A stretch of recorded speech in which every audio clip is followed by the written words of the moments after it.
स्वास्थ्य बहुत मजेदार चीज है, जिस तरह आज दुनिया में उसे समझा जाता है। हेल्थ प्रोफेशन बहुत कम है, सिर्फ मेडिकल प्रोफेशन मौजूद है। लोग मेडिसिन सीखते हैं, स्वास्थ्य नहीं।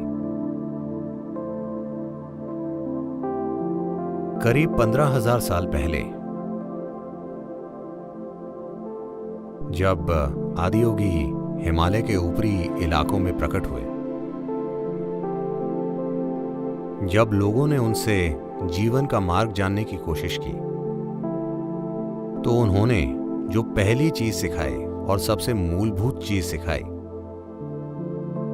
उसे आज भूत शुद्धि कहा जाता है। यानी शरीर के भीतर 5 तत्वों की सफाई। भूत शुद्धि अगर सही तरीके से की जाए तो उससे भूत सिद्धि या पंच तत्वों पर महारत हासिल हो सकती है।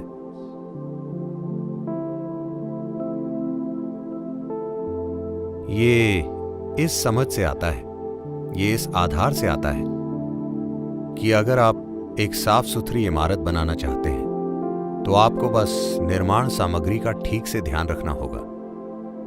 अगर निर्माण सामग्री शुद्ध नहीं है, उसकी गुणवत्ता अच्छी नहीं है, तो जो इमारत आप बनाएंगे, जो ढांचा आप बनाएंगे, is bound to be of an inferior quality.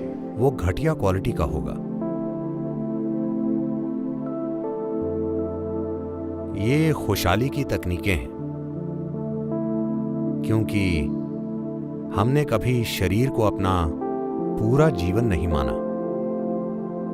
हमने हमेशा शरीर को ऐसी चीज के रूप में देखा जिसे किसी क्षण हम छोड़ देंगे। खुशहाली की हमारी भावना जीवन की भौतिकता तक सीमित नहीं थी, इसलिए फोकस हमेशा आंतरिक खुशहाली पर था, जो कुदरती रूप से एक इंसान की भौतिक खुशहाली को प्रेरित करेगा। इसलिए मैं लोगों से पूछता रहता हूं, अगर आपको अपने शरीर से कोई परेशानी है तो सबसे पहले यह समझें कि शरीर कहां से बना है।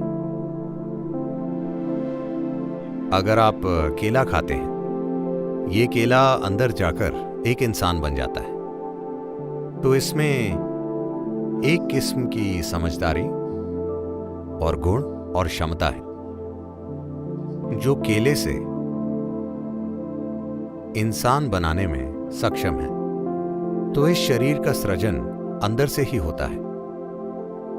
जब ये शरीर अंदर से बना है, जब ये शरीर अंदर से बना है, जब हम जानते हैं कि इस शरीर के सृजन का स्रोत ही हमारे अंदर है, अगर आपको मरम्मत करनी होगी तो आप निर्माता के पास जाना चाहेंगे या लोकल मैकेनिक के पास? अधिकांश लोग लोकल मैकेनिक के पास जाने का चुनाव करते हैं। वो इसलिए नहीं कि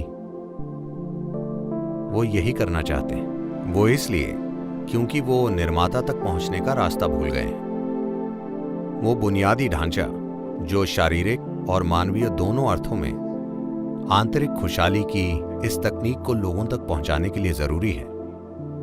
दुर्भाग्य से देश में पिछले 200 से 300 सालों के विदेशी राज में नष्ट हो गई है। जहां भी मानव आबादी रहती थी, ऐसी जगहें थी जहां औषधि उगती थी और लोगों को बस वहां तक पहुंचना होता था। उन्हें किसी दुकान में जाकर उसे खरीदना नहीं होता था। उन्हें किसी के इलाज के लिए जरूरत नहीं थी, क्योंकि लगभग हर कोई जानता था कि खुद के साथ क्या करना है। आपकी दादियां अपनी सेहत और खुशहाली के बारे में जो जानती थीं, और आज जो पीढ़ी मौजूद है, उन्हें हर छोटी चीज के लिए गोली या इंजेक्शन या कुछ और की जरूरत पड़ती है। 50 साल में ही कैसे ये सब बदल गया है। ये घटना तब की है जब मैं करीब 20 साल का था। एक दिन मैं फील्ड हॉकी खेल रहा था और मैंने अपना टखना तोड़ लिया। मैं जानता था कि हड्डी टूटना क्या होता है, क्योंकि उस समय तक मैं कई बार उसे तोड़वा चुका था। इसीलिए मुझे जानने के लिए किसी डॉक्टर की जरूरत नहीं थी कि यह हड्डी टूट गई है। जब कोई हड्डी टूटती थी तो मैं जानता था कि वो टूट गई है। तो मेरा टखना सूज रहा था और मैं लंगड़ाते हुए मैदान के किनारे जाकर बैठ गया। बाकी लड़के अभी खेल रहे थे और वो बहुत धूल उड़ा रहे थे। मैं तेज दर्द में वहां बैठा था और मेरा पैर सूज चुका था और इस धूल और दर्द के कारण मैं किसी तरह सांस नहीं ले पा रहा था और मेरा दम घुट रहा था। मैं कुछ देर तक सांस नहीं ले पाया और सांस के लिए तड़प रहा था। मैं सांस लेने के लिए संघर्ष कर रहा था, सांस के लिए हाँफ रहा था। उस समय तक मैं ध्यान करता था और चीजें करता था और अचानक मेरे दिमाग में यह बात आई, अगर सृष्टि का स्रोत ही मेरे भीतर है तो ऐसा क्यों है कि मैं इस छोटी सी सांस को ठीक नहीं कर पा रहा? ऐसा क्यों है कि मैं इस टूटी हड्डी को ठीक नहीं कर सकता?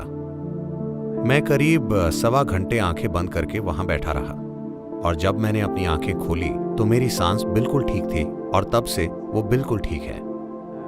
और सबसे बढ़कर मेरी टूटी टांग पूरी तरह ठीक हो गई थी, सूजन कम हो गई थी और वो ठीक ठाक था। मैं मांसपेशियों में थोड़ा दर्द महसूस कर रहा था मगर मेरी हड्डी एकदम ठीक थी। तो मुझे विश्वास नहीं हो रहा था। मैं खड़ा हुआ और मुझे नहीं पता था कि वो मुझे सहारा देगा या नहीं, मगर मैं ठीक था। फिर मैं अपनी मोटरसाइकिल पर चढ़ा और आप जानते हैं कि आपको बाएं पैर से किक मारकर स्टार्ट करना पड़ता है, जो मैंने किया और मैं ठीक था। उसी क्षण से मैंने वास्तव में आंतरिक खुशहाली की इन तकनीकों पर ध्यान देना शुरू किया, जिसे आज हम इनर इंजीनियरिंग के रूप में सिखा रहे हैं। मुख्य रूप से उसी अनुभव से आया कि कोई शारीरिक चीज, कोई बीमारी नहीं, टूटी हुई हड्डी जैसी शारीरिक चीज 1.25 घंटे में पूरी तरह ठीक हो गई और मैं एकदम ठीक हो गया। और इसी अनुभव से लैस होकर मैंने कई रूपों में अपने साथ प्रयोग करना शुरू कर दिया और कई नतीजों पर पहुंचा और आज उसे ही हम इनर इंजीनियरिंग प्रक्रिया के रूप में सिखा रहे हैं।